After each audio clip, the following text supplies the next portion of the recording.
Representative Clark? Okay, Mr. Chairman. Now the bill that you've been waiting for that we have put together as a result of the earlier presentation of the governor's task force that went around and talked about with individuals all over the state about what is urban agriculture, what could it look like.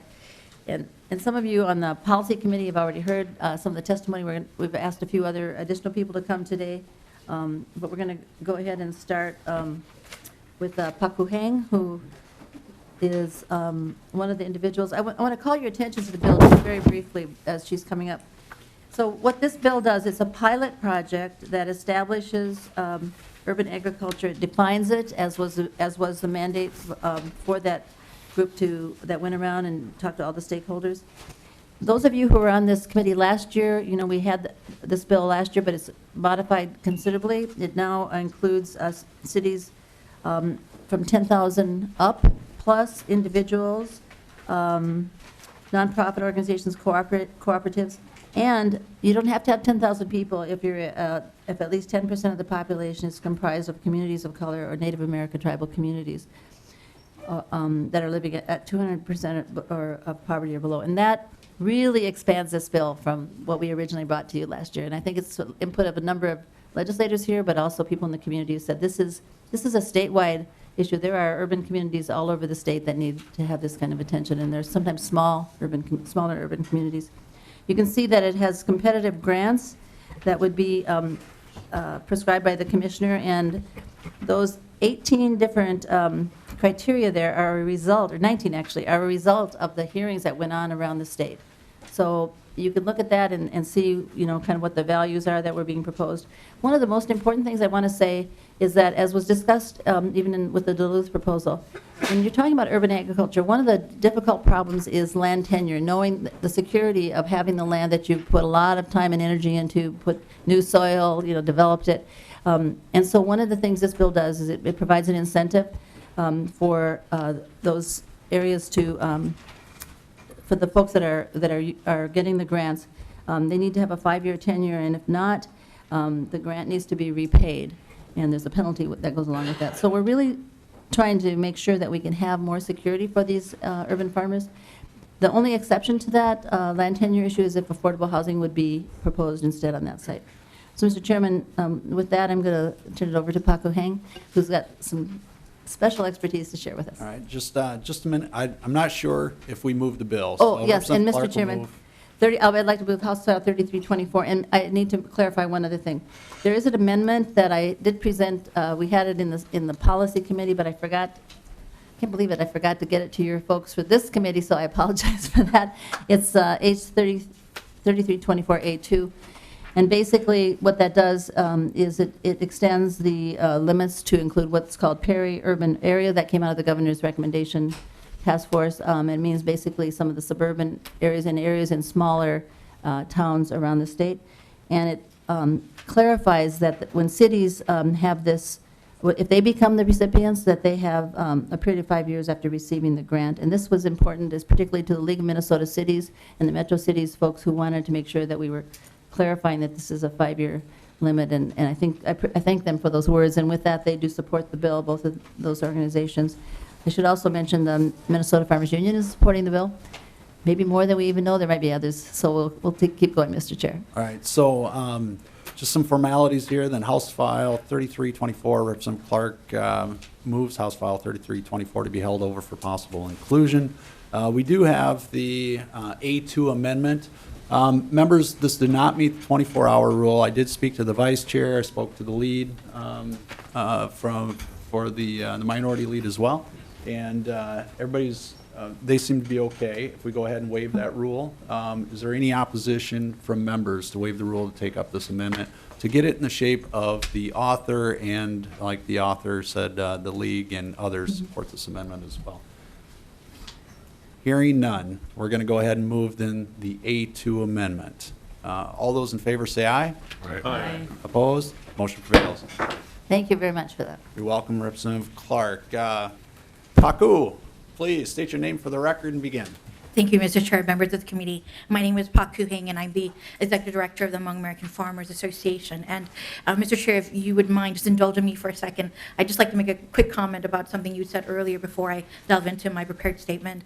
You had said before that this is a committee that doesn't and shouldn't tear down one part of agriculture, one aspect, or one group of agriculture to raise another. And I just wanted to thank you so much for those words. In addition to working with the Hmong American Farmers Association, I participated in the past 2 years in an organization called the Minnesota Agriculture and World Leadership Program, MARLS. Some of you may be familiar with that program, but it's been a life-changing experience for me. And one of the things I took out of that program is that it didn't matter if you were a farmer from Welcome, Minnesota, or from Minneapolis, that we were just folks who were trying to do a good job, work hard, have a noble profession, and take care of our family. And so I just want to thank you for the values that you've enclosed this committee in. Mr. Chair, members of the committee, like I said, my name is Pakou, and I thought for the purposes of this short statement, I would tell you a little bit about the programs that my organization runs, and then I talk about the impact of what we've done, really as an example of what the benefits could be for this pilot project. So the Hmong American Farmers Association works with over 128 farmers, Hmong farmers in the metro area. We, based on our projections, there's probably over 500 Hmong farming families. These are families that rely mainly on agriculture for their livelihoods. And this is almost the equivalent of the number of mainstream farmers in Dakota County. So this is not an insignificant group of farmers. My organization works with these farmers to help them access land. We actually manage a farm right in Vermilion Township. If you travel down to Rochester, you'll see a weird land kind of at 200th Street and Highway 52 South where there's a deer fence and there's little sheds that spike up. Well, that's our farm. We have a 155-acre farm there. We help our farmers, in addition to accessing land, we help our farmers access alternative markets besides the farmers market. We help our farmers get access to microloans, to business management training. We help our farmers to access research opportunities, and then, of course, training opportunities to build their own capacity. And I want to highlight one specific program that I think has been really beneficial, not just for my farmers, but for other folks in the community. We, this last year and this year, we're teaming up with some food shelves in what we call our market return program. So many of my farmers harvest a lot of produce on Friday nights, and they take them to the farmers markets on Saturday and Sunday, and they try to sell all the produce. But farmers markets are kind of fickle, so they don't always sell everything. And come Sunday, they might have all this produce, and they're just going to throw it away, right? Because it's no longer fresh. And so we teamed up with some of the food shelves in local areas in our market return program, where on Monday morning we will contact some of these food shelf coordinators. We will say we have X number of potatoes, X number of carrots, and prior to the season, we've all agreed on a set price that they would buy these market returns. So maybe 50 cents, 75 cents per pound, no matter what it is, even if it's a high-end ground cherry or just your regular Yukon potato. These food shelves will get fresh produce, and it's a win-win for them as well as a win for our farmers because they're just not dumping the produce. So these are ways that my farmers are trying to find economic opportunity, but also give back to the community. Because of the services that the Hmong American Farmers Association is providing for our farmers, just last year in our second growing season on the farm, we produced over 22 new jobs, of which the average wage was $13 an hour.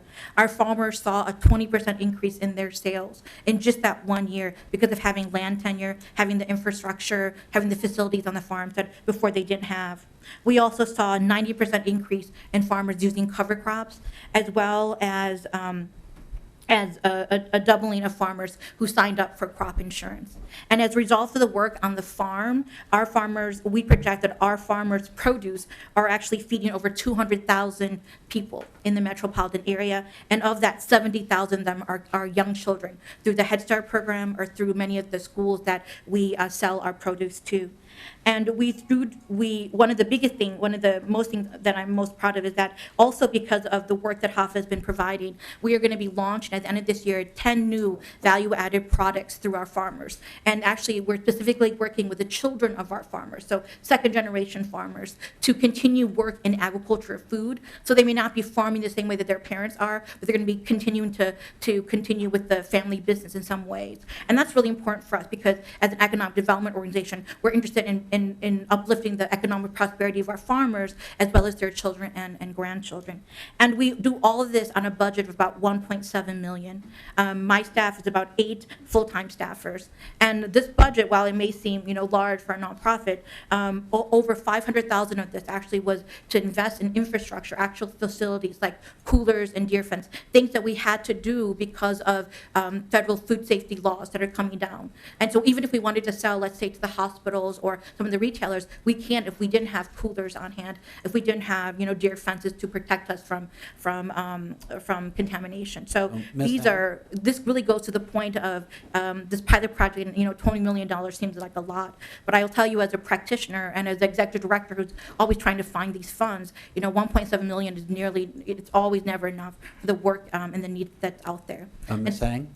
I'm sorry, just a reminder, we do have other testifiers. Representative Clark, I'm going to need your help to make sure that we get everybody. We have a hard break at noon, so please continue, Ms. Hang. So that concludes my comments. Thank you. Wow. You are fantastic, Pakou. Pakou is a dear friend. I think the world of her. So thank you so much. Representative. Mr. Chair, That okay, was so good. next I call Nadia Abernathy, and she might be Right. coming with somebody.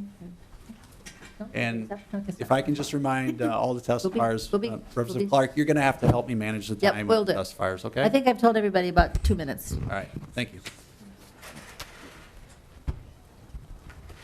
Please state your name for the record and begin. Yes, thank you, Mr. Chair and members. My name is Nadia Burnish. I wear a couple of different hats here. I am the chair, co-chair of the St. Paul Ramsey County Food Nutrition Commission. I'm the program director at a small nonprofit organization called Gardening Matters, and I also serve on the leadership team for the Metro Food Access Network. Some of you who were part of the policy hearing are familiar with the Minnesota Food Charter because I brought these as special gifts for that committee, and I'm going to hand these out again to the Finance Committee because I want to address a couple of things in the food charter. If you would, Sure, we'll get.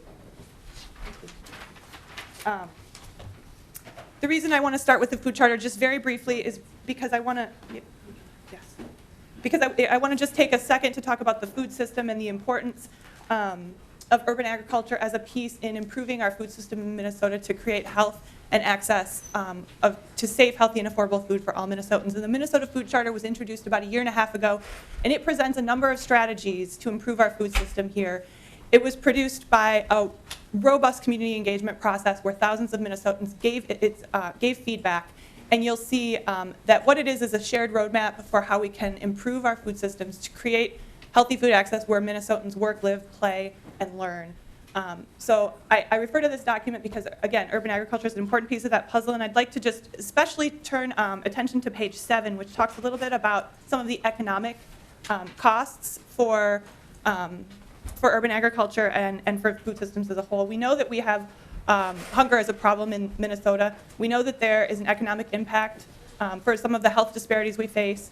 We have $2.8 billion in obesity-related healthcare costs per year and $17 billion of lost productivity. But we also have some opportunity that they have figured here in terms of solutions that promote health and prosperity.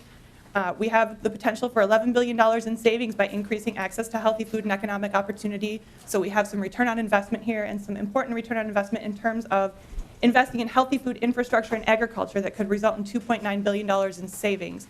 So as this is the Finance Committee, I wanted to just point out some concrete dollar amounts there. Thank you. I also want to talk about the importance of the bill and disparities, and you've heard about this from a number of testifiers, but I think that this is just an important thing that we all want to emphasize, that this bill specifically directs funds to the communities that need it most, and particularly 50% of the funding going to communities of color and tribal communities around the state. I also want to just take a minute to talk about how we arrived at a $20 million number. We knew that we would get questions about that dollar number and where it came from.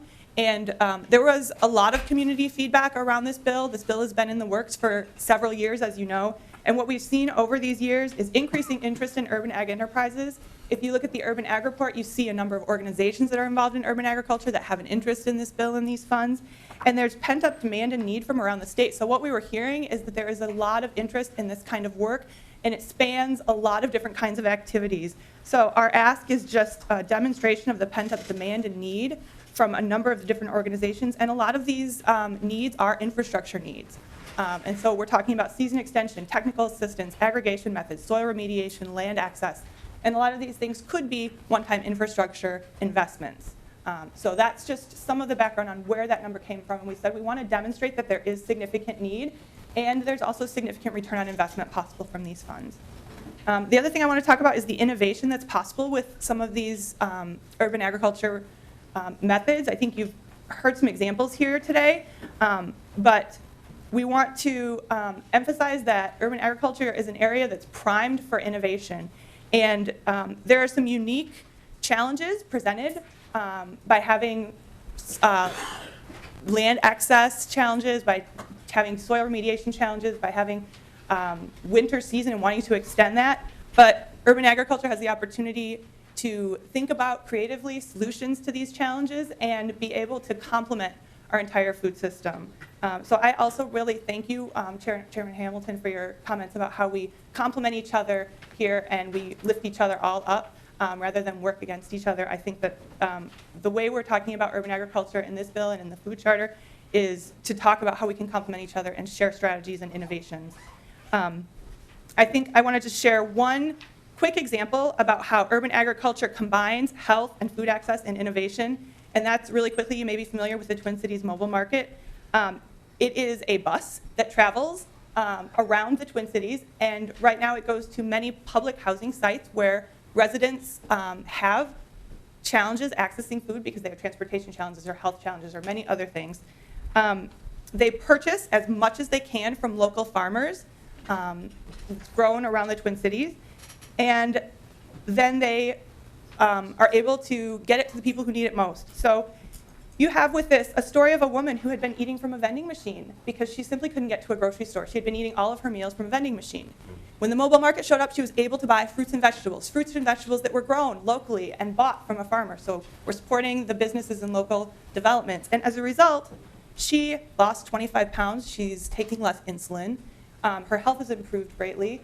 The mobile market is an innovative strategy that has helped to do this, and the farmers that are actually growing these things in urban agriculture have viable business as a result. So it's a great example of the innovation that can happen with health and with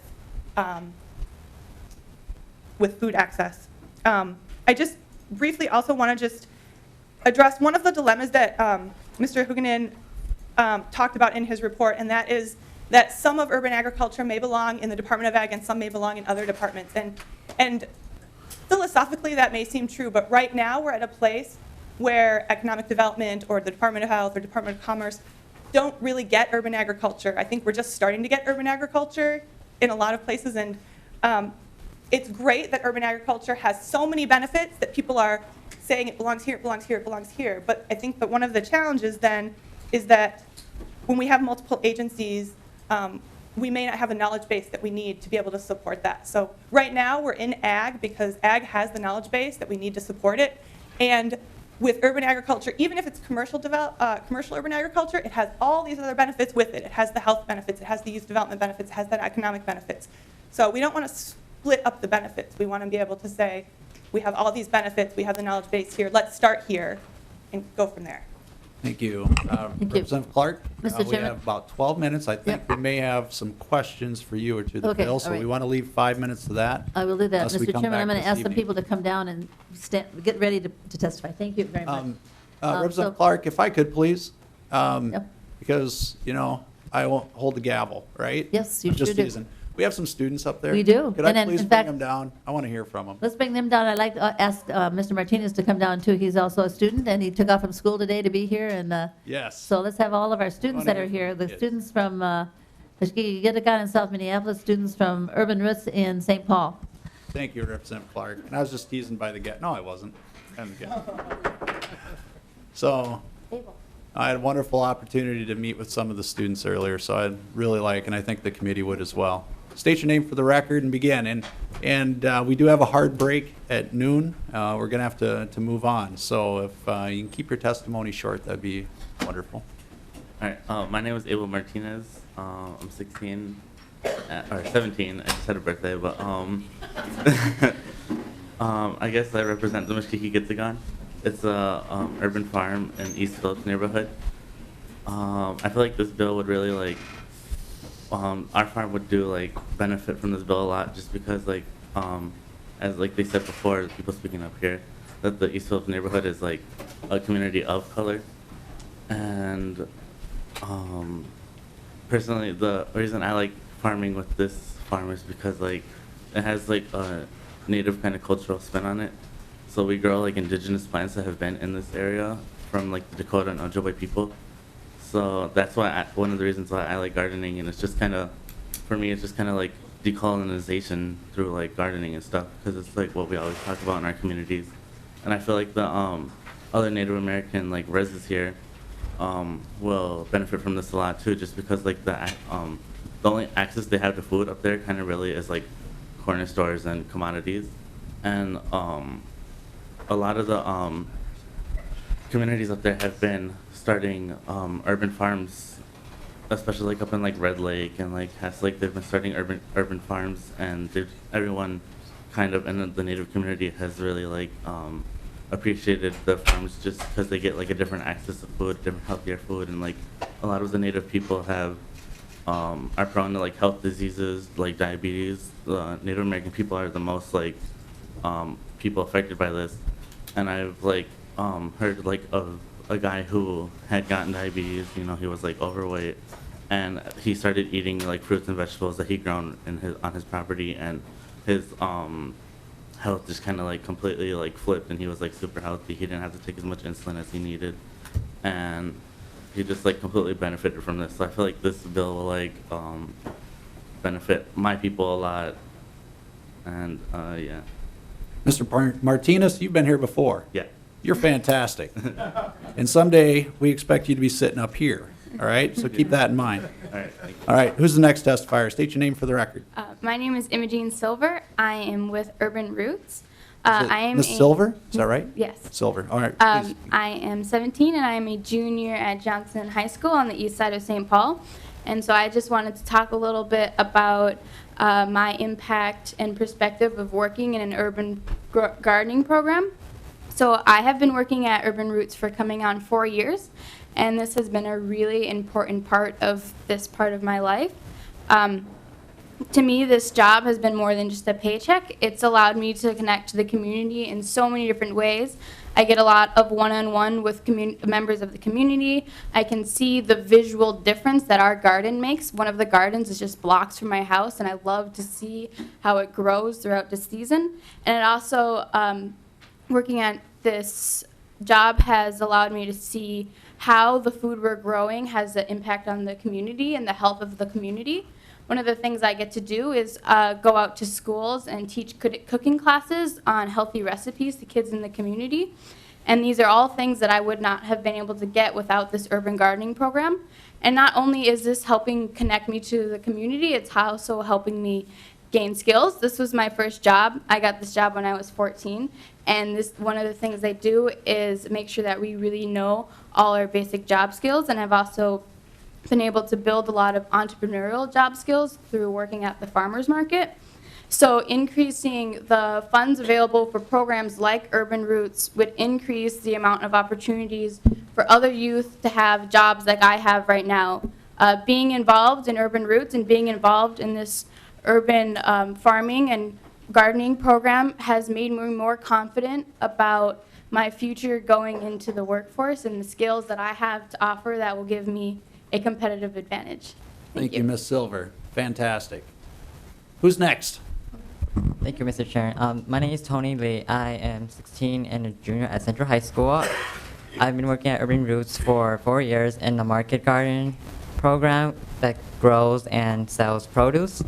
And as a Hmong American, I have been involved in agriculture because my grandma does agriculture for her living. And I think this bill will be nice because more youth will be more involved in agriculture and be more educated in healthy eating and be educated in the environment. And I think that this will benefit the youth. Great job, Mr. Lee.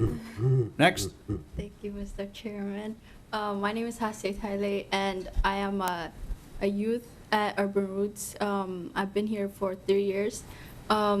What the most important thing I think is how it offers the low-income family youths to rely on themselves and not have to wait for their family or like their parents to buy their clothes and ask them like, can you buy it to me, and then they have to wait. Instead we can just go out on our own and just buy it. Yeah, and the skills that it offers is like very good leadership skills. We don't know if we're gonna be farmers, but we know that that we gain the skills like entrepreneurship skills, and it's really helpful. Could you please state your last name again for the record? Haile, Haile, Haile. Haile. Thank Ms. you. Haile. Thank you so much. Just want to note, these are not only future farmers, they're current farmers. Yeah. Absolutely. Absolutely. They're fantastic. Yeah. One more witness and then we'll One more testifier? Well, I'll tell you what, as you're getting a great testimony. You guys did an excellent job. Hopefully you come back and see us again sometime, okay? Thank you. Fantastic. And we got the future governor, the future mayor, the future city council member, the future president. Don't ever forget Chairman. that. Representative Clark. We're going to wind up with Michael Chaney from Project Sweetie Pie, who's going to, I think, say just a couple more words. You all have had a chance to meet him mostly before, but maybe a little wrap-up, and then any questions that you have, I'd be glad to try to. Thank you so much. Mr. Chaney, welcome again, my friend. It's Welcome, great to folks. see you. I just want to comment on the remarks that were made earlier that government moves kind of slow. We've been working on this for, the last 4 years when we first went and met with Representative Poppy, and so I'm glad to applaud each of you for allowing us to move this forward. But this is a remarkable time. The folks that were here talking about tree planting and the pilot project on that, we actually on Earth Day will be planting 50 trees on a tree farm, the pilot project with the gravel project at North High. So, it's good. I like to say that you've got the Ohio and the Missouri, but by the time you get to Louisiana, it's called the Mississippi. So that's what I feel has happened here today, that there's a lot of minds that have come together. I like to say it takes a village to raise a child. It also takes a village to raise a sweet potato. So thank you. Mr. Chaney, we have some I like his coat, Mr. Chair. Pardon me? I like his coat. Yeah, they're manufactured up in your district, up in your area. Right. Hey, Mr. Chaney, we have some youth in the area here. You have a poem that you recite. Could you do that again for us, please? Aren't you bored by that by now? I am not. North Minneapolis is going green. Give us a call and learn what we mean. Where once lie urban blight, now sits luscious garden sites. Gardens without borders, classrooms without walls. Architects of our own destinies, access to food, justice for all. When the governor came to North Minneapolis to talk about economic disparities, I quickly rushed over to his office with Lawford Baxter, Jamaican-born, farm boy. Last year did $30 million in sales in cut fruit. They're now, we're proud to say that he's going to be moving to North Minneapolis. He's doing a partnership with a group out of Faribault called Living Greens. And so by August of this coming year, they're going to be packaging and growing organic greens in North Minneapolis. We got a $50,000 grant from the University of Minnesota to do proof of concept. And so we're going to be training that workforce that's going to be working with Living Green. So things have come full circle, and we applaud you for your willingness to hear us here today. Thank you, Mr. Chaney. I appreciate that. Representative Clark, I have some questions on some language within the bill. Okay. But I also, and I think I don't want to run short. We just have a few minutes here. And I'm looking for a little bit of guidance. I wonder, this bill's going to be held over for possible inclusion, and I wonder and I want some feedback here. I don't know if members have additional comments or questions for Representative Clark specifically to the bill, but I don't want to cut us off either. And if there isn't, Representative Clark, I wonder if we couldn't, you and I, talk about them then, if it's Sure. being held over for possible inclusion. You bet. In essence of time. And then I also met a remarkable young man when we left here, so I'm going to jump to that. If we can work on, the language and whatnot, after it's held over. Mm-hmm. I met a remarkable young man right outside chamber outside of the room after Representative Anderson's committee, Chair Anderson's committee, and he wanted to testify, Representative Clark. And so I don't know if he's willing to testify today, but if he is, I'd like to take the last 3 minutes to hear from this young man. Would that be okay, Representative Clark? Sure, and I would say, Mr. Chairman, there's a number of other people here who we just couldn't get on the agenda because of time limitations. So I don't know who you're referring to, but there's definitely, there are a number of folks that I would be happy to have testify if you, Well, I'm looking at his mother. Is he interested? Does he want to testify today? Said yes, bring him down. welcome. Oh, that's terrific. And we can welcome his mom, Tish. So, and to the other testifiers, again, I know how important this is. I know how passionate you are on this as well. I think the other testifiers probably hopefully they captured what your thoughts are. But this young man, he was absolutely remarkable. He had a message for all of us.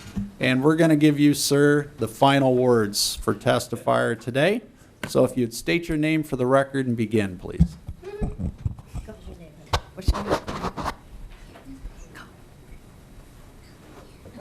Come on, buddy.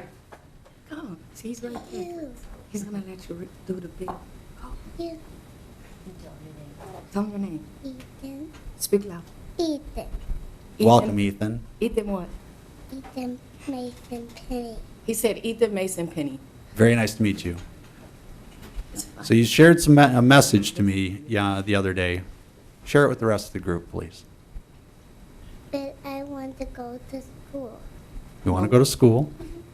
Why were you here last week? What did you tell him? I told him I wanted to ring the bell. What? I know. Why are you here? Because they had to ring the bell. No. Why are you testifying? Because Sorry, he's only 3, you guys. He forgot. He totally forgot. He's doing great. So give us. Why are you here to testify? Because I need to ring the bell. All right. You wanted to ring the bell. He wanted to ring the bell, but tell why are you here? What is your passion to what?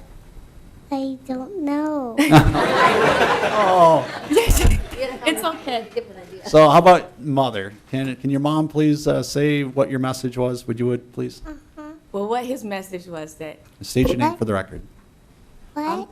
I'm Tish Penny, and What? I'm his mother, and I'm starting him early is because I want him to be the next generation for his generation to learn the skills, because he already know the skills at 3. Because I've been knowing the skills since for 8 years, and being with Sweetie Pie for 3 years, and being with Mrs. Clark, being an intern for her taught me a lot, especially because I need a mentor. I didn't have a mother, and I didn't have a father, and I didn't have family, so I needed family to get me out of trouble, to get me out of trauma. So being with amazing people and my elders helped me to get me out of my trauma and my history, and also for us to learn my roots as well, because I too had farmers in my background and cotton picking, and just amazing stories of people in my family were gardeners, were agriculture people, and by being with Karen and Mr. Chaney and other elders, as I say, I learned a lot. And it woke me up to understand myself and what I need to do. And so by eating healthy, by want to live longer, so I could be the next testimony of my son, and to provide for the community, not just in the community I didn't know about, because I came from a middle-class family, and then I ended up poor in Minnesota. But being around these type of people had made me who I am today, to be strong, to keep standing tall, and to eat healthy, to believe in myself, to be able to grow food, because I couldn't afford it, because I had to, because of being homeless with my children. And one thing of how I survived everything, by being around Mrs. Clark and Mr. Chaney, to survive eating healthy, to be able to be in my car, to grow food. I didn't know how to understand how to eat healthy. And so my children keep me alive, and that's why I bring him along. And because he know how to farm. He know what's the difference between an apple. By being at Mrs. Clark farm, I take my children there. And that's why I bring him here, so he could learn how to be the president, because he said he wanted to be the president last week. And because so he said he wants to be a lawyer for me because he wants to help me. So that's why I brought my child here. And the only reason I don't have some childcare, but I wanted him to learn from people like you guys, so he could, like I said, so he could be the next generation to teach, you know, his youth. And then he could teach us, because he's teaching us. He's teaching Mr. Chaney.